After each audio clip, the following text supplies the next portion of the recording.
Сәлем достар, каналыма қош келдіңіздер. Тауық филесін жасау үшін барлық ингредиенттерді дайындап алдым. Бұл тағам өте тез дайындалады.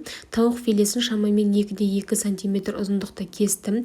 Пияз, цветная капуста, жасыл фасоль немесе бұны жанжу деп те атайды. 200 грамм қаймақ, дәм қосар, қара бұрыш, қызыл тәтті бұрыш және де тұз дайындап алдым. Сәбіз, сарымсақ және гарнирге менде 3 түрлі макарон болады: шпинатты, томатты және ұнды. Ал енді бастаймыз. Ең бірінші зәйтүн майын таза табаға құйып аламыз, жақсылап майды қыздырамыз. Сосын үстіне филенің қыздырылған өсімдік майын салып, араластыра отырып 5 минуттай қуырып аламыз. Үстіне майдалап туралған чеснокты саламыз. Филе ағарып өзінің шырынын шығару керек.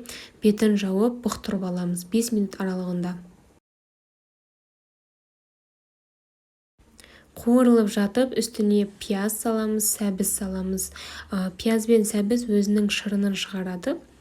Сондықтан бетін жауып, жоғарғы отта тағы да қуырып аламыз.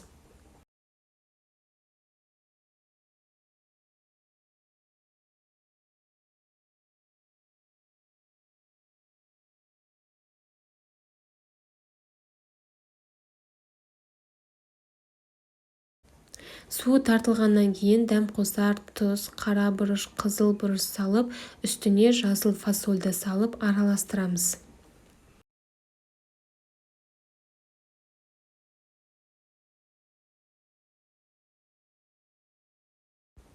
Егер де қаласаңыз, осы жерде 1 чай қасық томат пастасын қосуға да болады.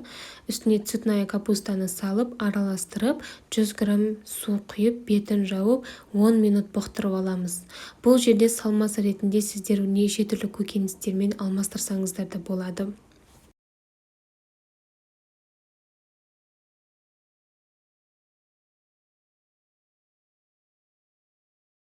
Суы тартылып болғаннан кейін 200 грамм қаймақты қосамыз. Қаймақтың бізде проценті маңызды емес. Жақсылап араластырып, отты өшіріп, бетін жауып 5 минут демалдырамыз. Осымен тауық етімен жасалған асымыз дайын болды.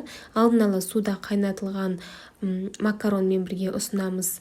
Бұл жерде гарнирға сіздерде күріш немесе қарақұмық, яғни гречка болса да бола береді. Өз таңдауларыңызша. Осымен біздің асымыз дайын болды. Дұрыс тамақтану жолын ұстанып жүрген болсаңыз, онда бұл тағам сізге арналған. Комментарийға өз пікіріңізді жаза отырыңыз. Және де ең бастысы махаббатпен дайындаңыз, сонда сіздерде барлығы болады. Келесі кездескенше жандарым.